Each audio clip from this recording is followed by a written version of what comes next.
Good morning everyone. Si Kuya po nagtorta ng okra.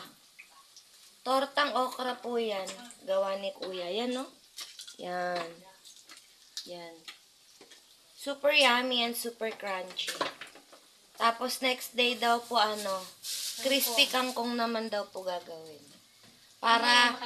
Para si mama po kasi nila hindi po alam yung ganyan, yung crispy kangkong hindi din po alam ni mama nila. Para matikman po. Yan, di ba alam niya naman po kami lagi kaming crispy kangkong, crispy kangkong. Favorite po kasi yung crispy kangkong dito. Masarap kasi yun sis, parang chichirya. Parang chichirya siya, yung crispy kangkong. Ayan po ang mama nila Nonoy. Hello! Ayan, mama ni Nonoy, tsaka... Oy, Kuya Sunog Nere!